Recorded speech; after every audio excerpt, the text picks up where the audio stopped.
Thank you, David. It's my great pleasure to introduce Alison Mackay, who was the principal bass player at the Tafelmusik Baroque Orchestra for 40 years. My wife and I had a serious subscription to Tafelmusik for decades, and we enjoyed their concerts and Alison's mastery of music and creative and inspiring multimedia presentations. Several of our senior college colleagues have also enjoyed this wonderful music, and we often exchanged our impressions in the very crowded lobby or coffee place at Jean Lamont Hall. Alison's bio was distributed, so I'll just point out some highlights. Her multimedia projects have toured across the world, and 5 of them have been made into documentary films. As an excellent example of her interdisciplinary approach and the recognition of that, the International Astronomical Union honored her Galileo project by the naming of asteroid 197856 Tafelmusik. Her children's adventure, The Quest for Arundo Donax, which I looked up as a kind of read, won the 2006 Juno Award for Best Children's Recording. And she received the 2013 Betty Webster Award for her contributions to orchestral life in Canada. In her presentation, Alison Mackay will describe how her research of source material underlay her musical productions. As a former librarian, also involved in archives, I have a special appreciation for her use of letters, diaries, and newspaper accounts from the 18th century, which document the encounters between librarians and musicians in Europe. The Ottoman Empire and southern India.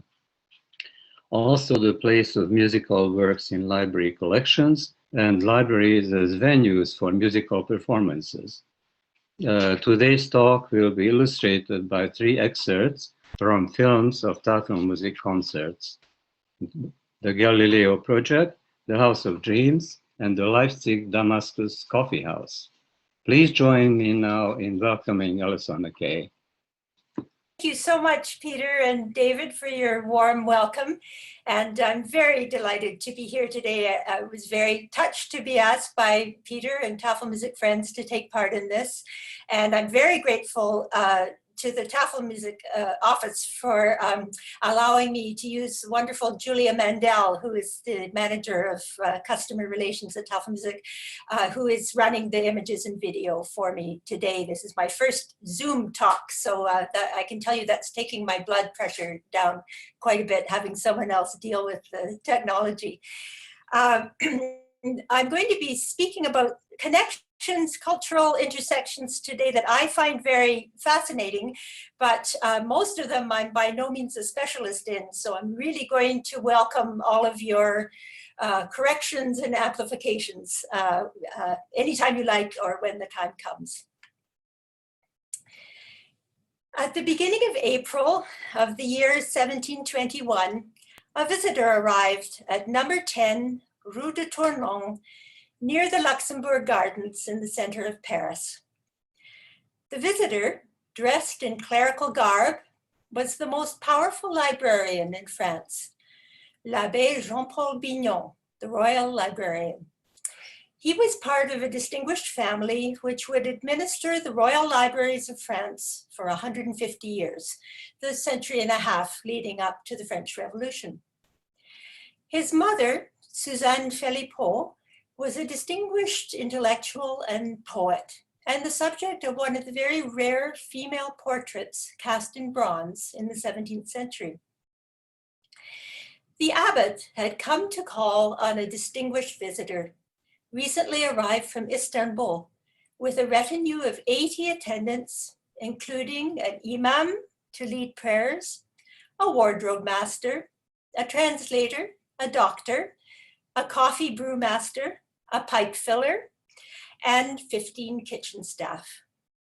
The visitor was Mehmet Efendi, the first official ambassador from the court of the Grand Vizier of the Ottoman Empire to the court of the 11-year-old Louis XV of France.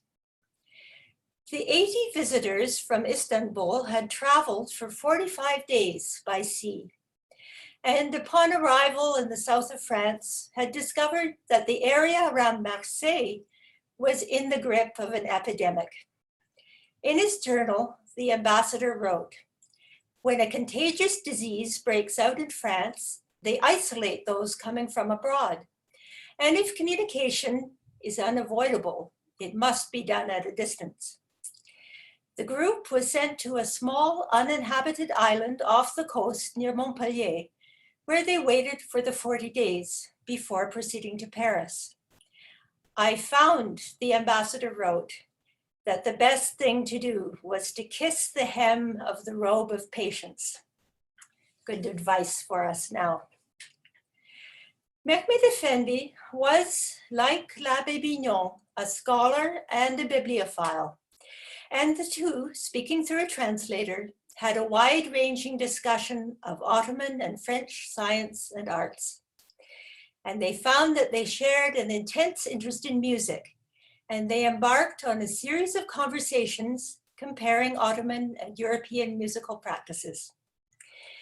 The royal librarian promised a second visit when his own French musicians would experiment with playing Turkish music. This return visit occurred at the Royal Library itself, where l'Abbé Bignon lived in comfortable apartments, rising at 4 each morning to begin long days among the books, which were spilling into the hallways and stairways, threatening the floors with collapse. I should add that a couple of months later, at this time the Royal Library was in a pair of houses, and a few months later it moved around the corner to one of its present sites on the Rue de Richelieu. The Ottoman ambassador loved the library, and he stayed until 7 at night, examining the collections of rare books, Ottoman and Arabic manuscripts, Qurans, and illuminated Bible manuscripts, as well as continuing the discussion of music. This story of an encounter involving music, libraries, and librarians is one of a number of striking anecdotes which have jumped out at me in the course of preparing for concerts over the past number of years. And in the time we have together today, I'm going to look at 3 ways in which libraries and the world of 18th century music intersected. We'll look at libraries as venues for musical performances, the reception of music books into libraries, and finally, some of the ways in which the study of book materials informs our choices about performing the music itself. And as a change of pace from all the talking, I'm going to play 3 short musical interludes taken from filmed versions of 3 Tafelmusik concerts. And the first of these comes from our Leipzig Damascus coffee house, which was an exploration of coffee house culture in 18th century Syria and Germany, where Johann Sebastian Bach directed weekly concerts in a coffee house in the center of Leipzig. And this project was created in collaboration with scholars at the library of the University of Leipzig. The library at the university houses a unique collection of coffee house performance books from Syria, books of Arabic stories used by an actual 18th century Damascus coffee house storyteller named Ahmad al-Rabat. And in this photo, the slim volumes in the piles at the back of the photo are some of these books. We think now of storytellers telling stories from memory, but in these coffee houses, the storyteller didn't recite from memory. He would hold the little book in his hand and dramatically walk up and down the coffee house as he read.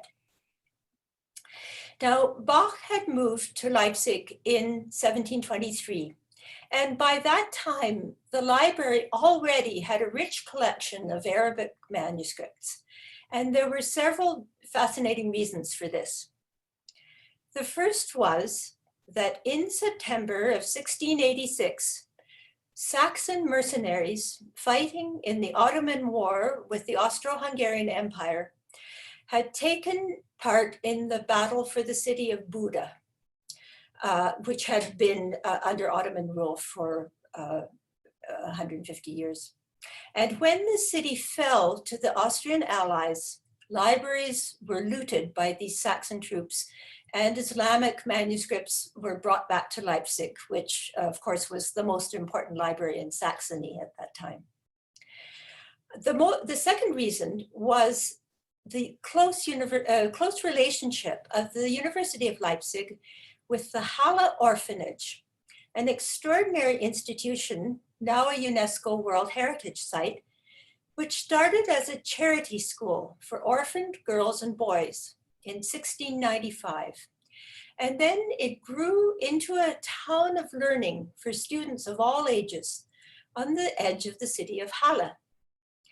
By 1725, there were 300 inhabitants of this town, most of them students and teachers of students of all ages. This included the staff, kitchen staff, that kind of thing. And there was housing for all, a singing hall for 2,000, a famous library with 100,000 books arranged on shelves that the shelves, as you can see, are built almost like a theatrical perspective stage set. The library still exists today. And I think it's the oldest freestanding library in Germany now. And there was an institute of Oriental languages with Arabic being taught by a famous Syrian scholar from Damascus. And a number of students of Arabic literature from this institution in Halle went to work as librarians at the University of Leipzig, and they expanded the collections through purchases from private collectors. Now, in preparing the Leipzig Damascus Coffee House, we also worked with scholars restoring and installing an exquisite 18th century Damascus reception room in the Dresden State Museum. And you'll see when we get to the film in a minute that the designs in this room inspired the theatrical set for our concert. This section of the film begins in the middle of an explanation of how coffee came to Leipzig, how coffee and coffee drinking gradually made their way from Ethiopia to Yemen, up through Mecca and Medina, through Syria, through Anatolia, and then from Istanbul to Venice and Paris and Leipzig. So we'll look now at the first video excerpt.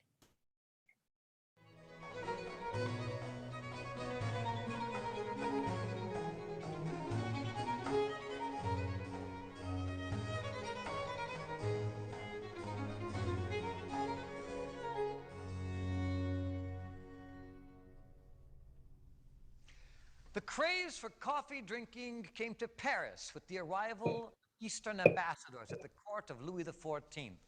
When the Persian ambassador attended the opera in 1715, a special platform was made for him in the middle of the audience. He sat on carpets and cushions, drinking coffee throughout the performance. The Ottoman ambassador to Louis XV brought 10,000 pounds of coffee beans to sell in Paris.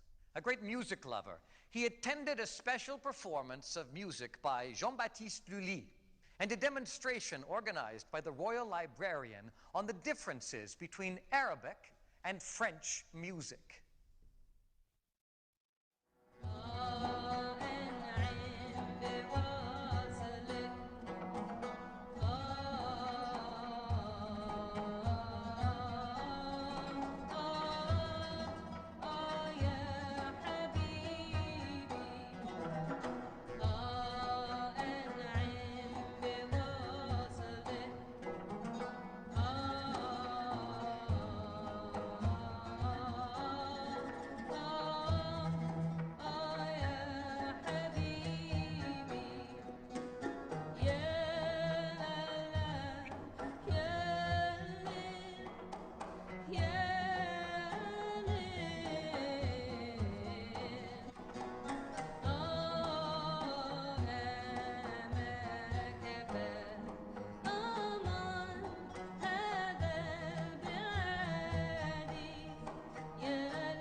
The Arabic musicians in the film are playing the ancient instruments which had so influenced the development of European instrumental music. The oud, forebear of the European lute, which takes its name from the Arabic alud, the zither, called the kanun, and a variety of drums were still being played throughout the Ottoman Empire in the 18th century. The Tafelmusik musicians in the film were playing a chaconne by an opera by Jean-Baptiste Lully. And just a few days before the encounter that we know happened, Mehmed Effendi had been taken a few days earlier to attend an opera by Lully at the Palais Royal, just north of the Louvre. And this is a beautiful engraving of the building as it was in 1721, the year of the visit. The West Wing housed the private residence of the regent, the Duc d'Orléans, nephew of Louis XIV. And the East Wing housed the public opera house in Paris.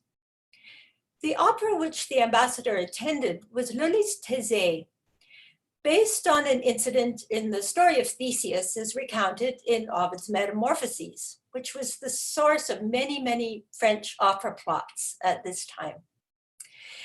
The ambassador wrote he was thrilled by the many candles which were lit to illuminate the stage and the lavish set changes operated by complex machinery, which suddenly turned a palace into an orchard filled with citrus trees.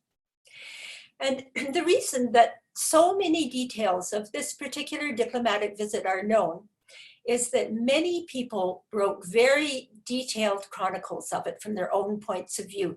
The visit of such an exotic visitor from the Ottoman Empire just caused a huge sensation in Paris. Of course, the ambassador himself wrote an official relation of the visit for the Grand Vizier, and several manuscripts of that relation exist in Turkish and European libraries. There are also colorful details in the journals of the famous French diarist, the Duc de Saint-Simon. There is an account written by the official French translator for the expedition, Monsieur Lenoir, and there are entries in the Gazette of official and cultural activities at this time, the Mercure de France. And this is the page which describes the first meeting with the royal librarian at the ambassador's lodgings. And at the bottom, it explains that he gave the French librarian 3 thoughtfully chosen manuscripts with Christian liturgies, 1 Greek, 2 Armenian. And these books were immediately registered and put on the shelves of the Royal Library. Back at the library, l'Abbé Bignon gave Mehmed Effendi a valuable early printed edition of the complete works of Aristotle, translated into Latin. And this inspired the ambassador and his son to create a printing press in Istanbul. Jewish and Armenian scholars had had presses there for some time, but this was the first press with Arabic characters. And Mehmed Effendi, who stayed in close touch with Abbé Bignon for the rest of his life, sent back to the Royal Library in Paris the first pages pulled from the press.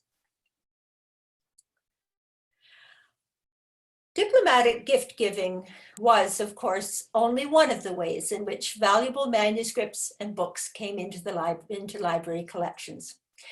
There were philanthropic gifts, purchases of single items and private collections, plunder in the course of colonial conquest, looting in times of war, as we've just seen, and legal deposit. The requirement of granting all newly published works to libraries of national importance. And in some countries, this requirement meant that each publication came under the scrutiny of official censors. And this is a practice which is particularly interesting for anyone interested in opera, because it had a lot of effect on opera libretti and the resultant plots of opera, particularly in France and in Mozart's Austria. The music collections of official libraries sometimes benefited from the enthusiasm of music-loving monarchs. And we're going to look now at two examples of two rulers on either side of the world.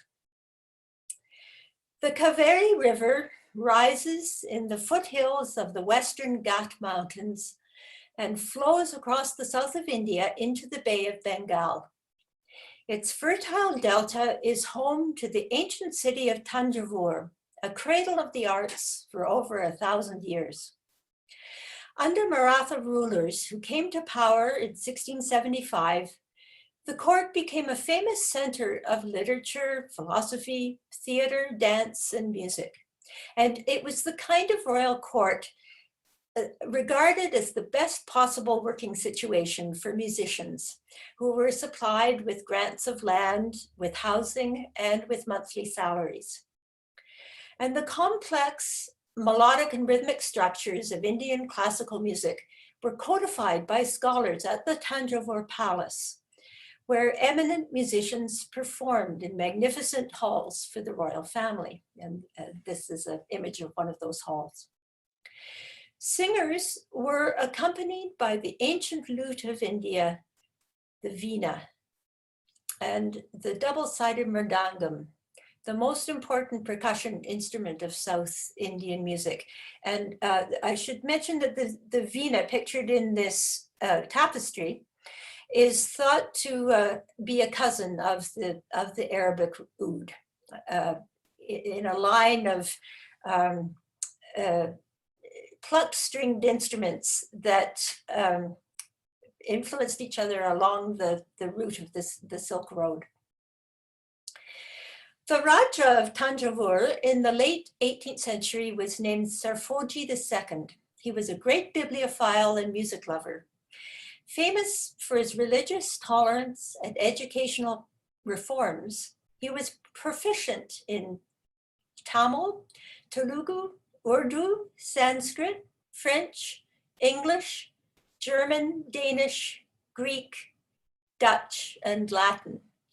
And when I read that, I had this just thought in my brain, I wonder if by any chance he had a tutor from Germany, which indeed he did turn out to have, a man named Schwartz. And then I thought, I wonder if by any chance that tutor was a product of the language school of the Halle orphanage. And indeed, that turned out to be true. His tutor was a graduate of that institute, of the foundation there.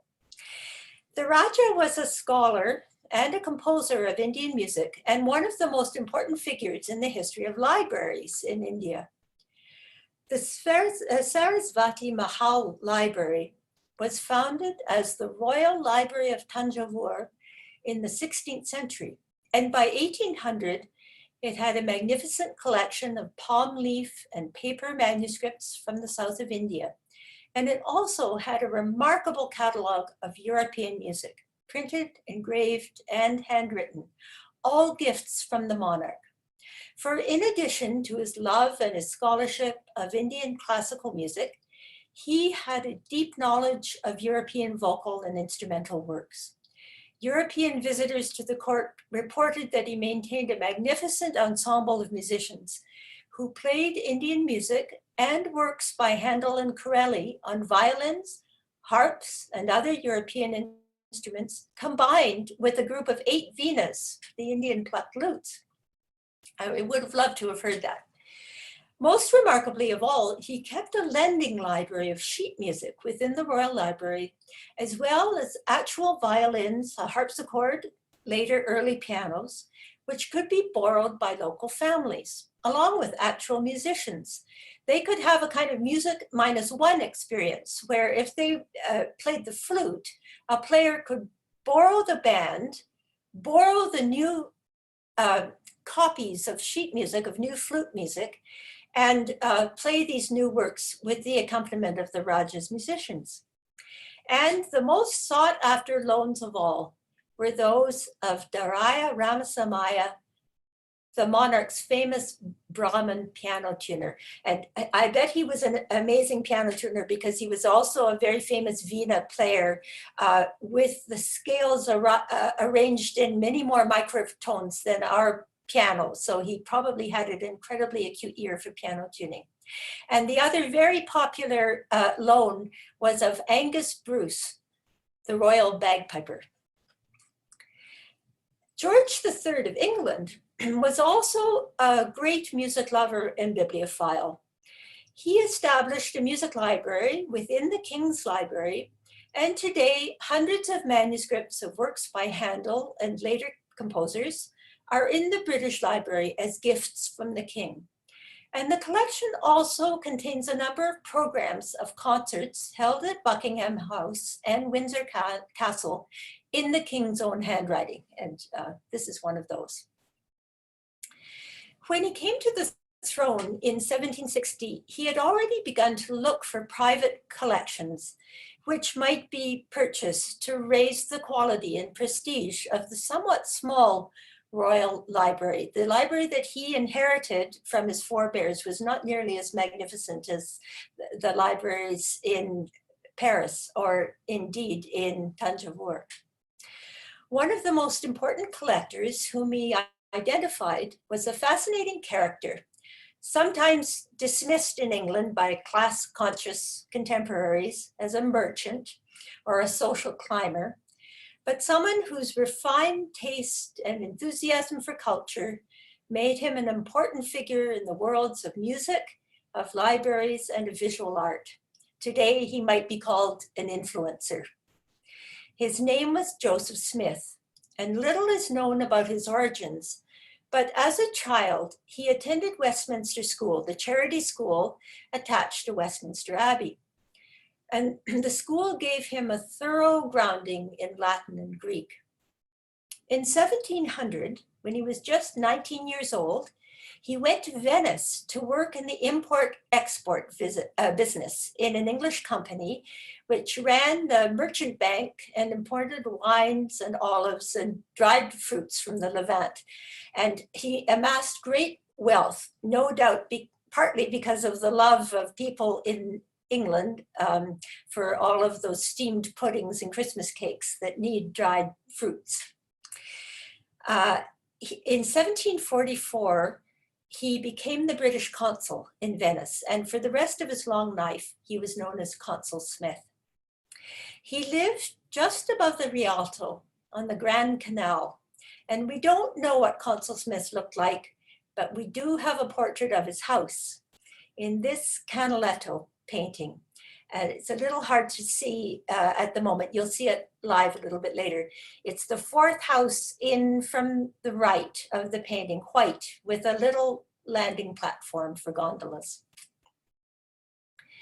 The house was famous all over Europe as a place of intellectual ferment and artistic activity.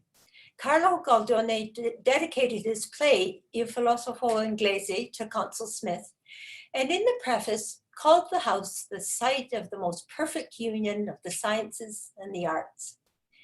The consul was a serious book collector with a magnificent library of rare manuscripts and early printed books, including 248 works printed before 1500. He had a particular interest in the art of printing and bankrolled a printing press which published many new editions and exquisite facsimiles of works in his own collection. He published a facsimile of an early printed edition of the Decameron that was so beautifully printed it was difficult to tell the original from the copy. And he produced a very influential facsimile of Palladio's 4-volume treatise on architecture. After the consul died, Goethe made a special visit to his grave on the Lido, in gratitude for his own copy of the Palladio work, which Goethe had found very, very influential. And this is a beautiful page from the Smith facsimile of Palladio, and that facsimile is in the Royal Collection today. Now, Consul Smith's reputation as a collector also rested on his patronage of Venetian painters and dealers and old masters. He was the agent for Canaletto. And when hundreds of British visitors on the Grand Tour came to his house, many of them returned to England with Canaletto paintings of Italy. His house was also a destination for music. He was married to a famous English opera singer named Catherine Tofts, and she is pictured here dressed in white in painting of an opera rehearsal by the Italian painter who was a set painter and kind of character painter in London, as well as painting old masters. And this is a painting of an opera rehearsal, which is very interesting from the point of view of performance practice. We can maybe talk about that later. Active in the generation between Purcell and Handel, Catherine Tofts, the singer, was called the first English prima donna because she was the first English woman to star in Italian operas in London. And after she retired from singing, she retired to Venice, and she married Consul Smith after moving to Venice. The consul was also the agent for the famous castrato singer Farinelli, and he helped to organize Farinelli's visit to London in the 1730s. 20 years later, the consul faced bankruptcy because of the 7 Years' War, and he decided to sell his collections of books and paintings. And he was very anxious that his collections be kept intact. And he entered into negotiations with an agent for George III. And in 1765, his books, which would become a founding collection of the British Museum Library, entered the royal collection. His 54 Canalettos and fabulous paintings by Titian, Vermeer, Rembrandt, Marco Ricci, Paolo Veronese also entered the royal collection. And one thing that I find very interesting about Consul Smith is that he had a great interest, very unusual at his time, in women artists and women writers. He owned 38 portraits by the brilliant pastel artist Rosalba Carriera. And this is a beautiful self-portrait that she painted as a gift for Consul Smith. And that is in the collection that was, eventually went to George III. And this portrait can still be seen in the Royal Collection today. And he also owned 57 works by named female Italian writers, which were cataloged under their own names in his collection when it entered the Royal Library.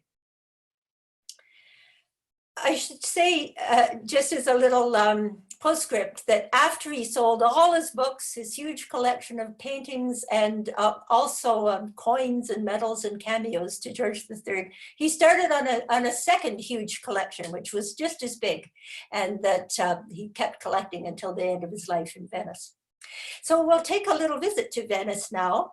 His house is now owned by a foundation created by a Venetian fashion designer, and its large rooms are used for events and installations during the Venice Biennale. And we did the filming you're about to see as part of our Tafelmusik House of Dreams project about connections between Baroque paintings and music. And the name House of Dreams is taken from Book 11 of the Ovid Metamorphoses, with its vivid description of the dwelling of the god of sleep, who sends dreams imitating living and inanimate objects to us as we sleep. Now, Consul Smith liked to frame his paintings in matching frames, and those frames also went in bulk into the Royal Collection in London. And this is a photo from a live concert of this project. And we had a huge replica of one of his frames from his house in Venice made for us at the Banff Center. And this was used as the projection surface for the concert. And you'll see the Vermeer famous painting, The Music Lesson, in this photo within the frame. And although it's portrayed in a much larger form here than it is in real life, this painting was in the consul's house, and it may still be seen today in the Royal Collection. So we'll look now at our second film excerpt.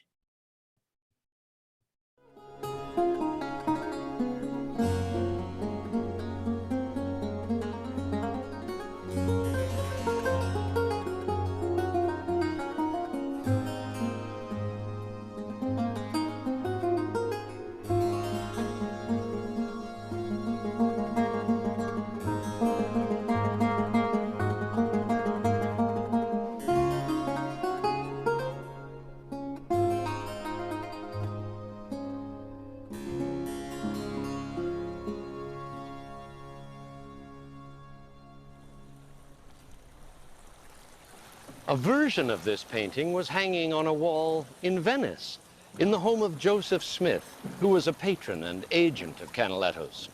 Smith was the British consul in Venice. He and his wife, an English opera singer, lived in a small palazzo on the Grand Canal. It was where Handel collected his mail when he was in Italy. The consul had made his money in banking and in trading in sultana raisins, and he used his fortune to acquire a vast treasury of antiquities, paintings, and books, including one of the oldest complete texts of Ovid's Metamorphoses. 6,000 of his books were purchased by King George III and became a founding collection of the British Museum Library. The house was a famous meeting place for lovers of literature, painting, and music. Venetians called it the site of the most perfect union of all the arts. The walls were hung with dozens of Canalettos, some of them so huge it was possible for guests at a house concert to watch the musicians play against a backdrop of Venice.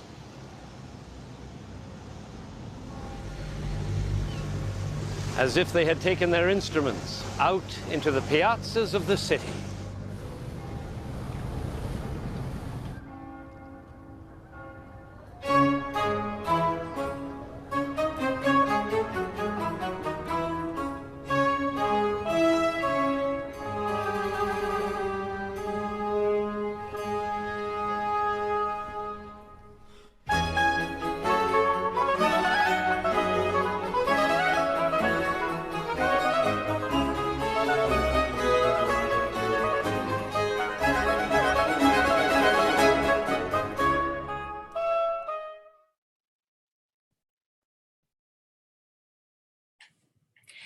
There's a timely coda to this part of the story.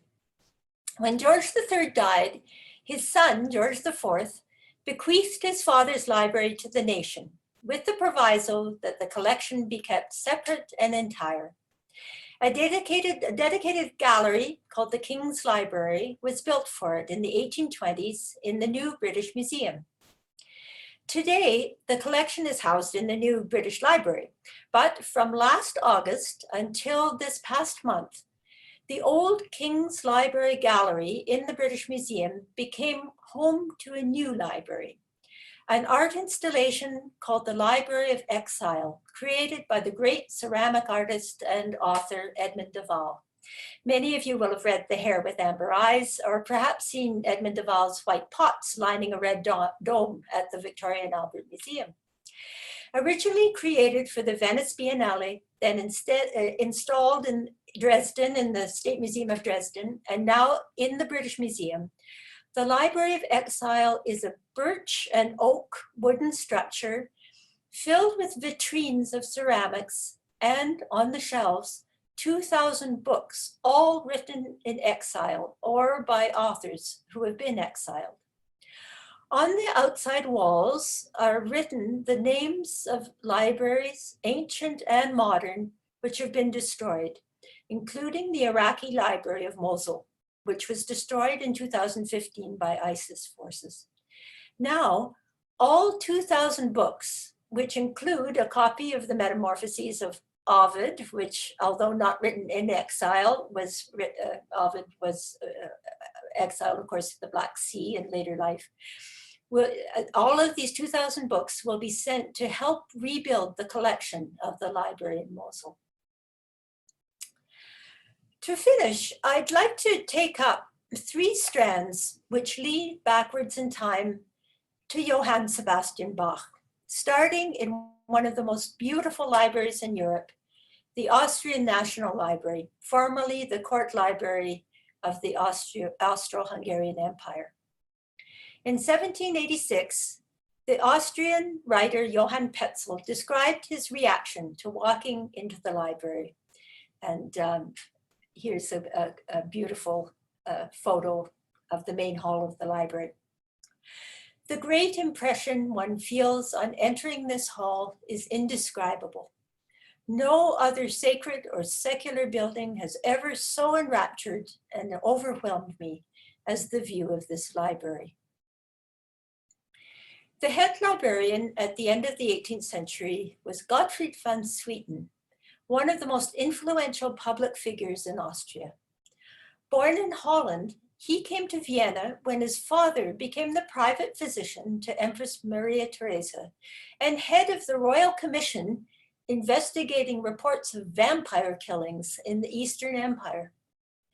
As a young man, the son Gottfried became a gifted linguist and was sent to Berlin as imperial ambassador to the Prussian court of Frederick the Great. When he was there, he took harpsichord lessons from an ardent student of J.S. Bach, Johann Kirnberger, who inspired Gottfried van Swieten with a lifelong passion for the vocal and instrumental works of Bach. When he returned to Vienna in 1777, van Swieten was appointed royal librarian, and he moved into beautiful apartments at the library. And he reorganized the holdings of the library, and in doing that, he created the first card catalog, to which, of course, you could add new entries without going out of order. And this original card catalog is still in the collection of the library today. He continued to pursue his musical interests, supporting local composers and commissioning new works. He was a great supporter of Haydn, commissioning and creating the German libretto for Haydn's late oratorio, The Creation. In 1782, shortly after the young Mozart moved from Salzburg to Vienna, he began to visit van Swieten every Sunday afternoon at the library to play through manuscripts of music by Hajnal and Bach, music which was unknown to Mozart's generation. Soon there were performances of large vocal and orchestral works being performed for musical connoisseurs in that beautiful library Great Hall in the library building itself. A decade later, when the young Beethoven was 24, he was also invited to van Swieten's quarters to play Bach fugues on the fine piano there. And any guests on that occasion would have experienced three wonders of the world at the same time: the music of Bach, the piano playing of Beethoven, and a beautiful painting, and one of the most beautiful paintings, I think, in the world. The one that the painter, Johannes Vermeer, had not wanted to sell in his own lifetime. Now called The Art of Painting, it was hanging on the wall, brought to Vienna by van Swieten's Dutch parents. When he had been ambassador in Berlin, van Swieten had had the same music teacher as the philosopher Moses Mendelssohn, who also took harpsichord lessons and became a lover of the music of Bach. Growing up as a child in Dessau, he and his fellow Jews were not allowed within the city walls of Bach's nearby town of Leipzig, except at the time of the Leipzig trade fairs. Nevertheless, his extended family network of Jewish music lovers in Berlin played a vital part in preserving the legacy of the Bach family. They financially supported the sons of Bach, and they collected over 100 original manuscripts and donated them to libraries for the use of future generations. Now, very few of Bach's works, especially his vocal works, were printed in his own lifetime. And today, scholars study the physical features of manuscripts from his own hand to understand the dating and the performing resources, such as how many players were involved, what instruments were chosen. And we can tell that sometimes from just the physical examination of an original autograph manuscript. And to give an illustration of this kind of study of physical materials, musicologists have been in the forefront of analyzing watermarks to establish the sequence of a composer's works. These are some of the watermarks found in papers used by Bach. In the upper right-hand corner, you can see the initials M.A. Actually, when you turn that page over, because both of those letters are symmetrical, the watermark also reads AM. The watermark, of course, being formed by little filigree wire designs sewn into the paper mold. And it turns out that the paper mill where this paper was probably made was paper that Bach used between, for about 4 years in the decade after he moved to Leipzig. And it was a paper mill in the northwest corner of Bohemia. And the paper mill was owned by a man named Michael Adams.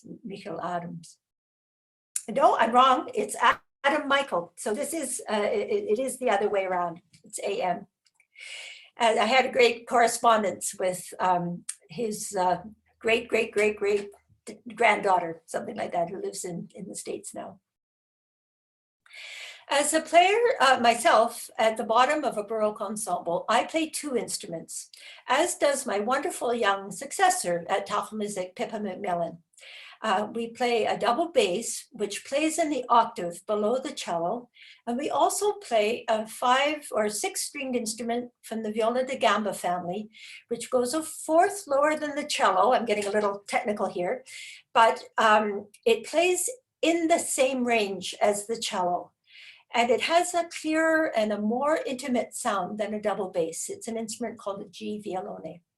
And an ensemble with the violone at the bottom sounds more like a chamber music group. An ensemble with a double bass at the bottom sounds more like an orchestra. Here's a picture of a German ensemble with the smaller instrument. This is from the first part of the 18th century. And this instrument, which is being played seated, is the instrument that Bach would have used for his early cantatas in his posting as a young man in Weimar. And this is a photo, it's actually Bach's actual, the bass actually used in many of Bach's most famous vocal works, because it's the double bass owned by the St. Nicholas Church in Leipzig. It was kept in the loft, musician's loft of the church.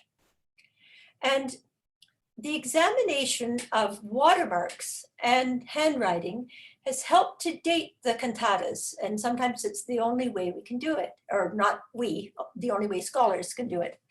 And as players, we find that if we are playing an early work from the Weimar period, we would choose the smaller instrument. If it turns out to be a cantata composed later in Leipzig, we choose the larger, louder double bass. And the entry of Bach's manuscripts into library collections not only saved unique copies, which have made modern editions and modern performances possible, they've also preserved these physical aspects, which have given scholarly detectives important clues about how the music should sound. We're going to close with a wonderful piece composed by Bach, which he used on several occasions. Once as a violin solo in 1720, and twice in later cantatas in Leipzig. And it appeared as the final piece at the end of our Galileo project, which explored the world of Baroque music and astronomy in celebration of the 400th anniversary of Galileo's first use of the astronomical telescope. And the music is prefaced by a quotation from Galileo, which I think is very apt for today, particularly apt for librarians. And the solo is played by one of our wonderful former violinists, Aislinn Noski. So we'll look at that last excerpt now.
from the Dialogue on the Two World Systems by Galileo Galilei. It is a wondrous thing to expose our eyes to celestial bodies never seen before. But admiration fills the mind of anyone who studies all of the achievements of the human spirit. How can I say enough about the sculptor who removes the excess from a block of marble to reveal the exquisite figure within? What of those who know how to spread color on canvas and represent all visible objects, like Michelangelo, or Raphael, or Titian? What of composers who have been able to control musical intervals for the wonder and delight of the ear? What about new inventions, new discoveries about the universe? But above all these was the sublime mind who realized that with 20 characters upon a page, we could communicate across mighty barriers of time and place, that with a few lines and drops of ink, we could share our deepest thoughts, our most important ideas, and our most profound creations with those who are not yet born and who will not be born for another 1,000 years.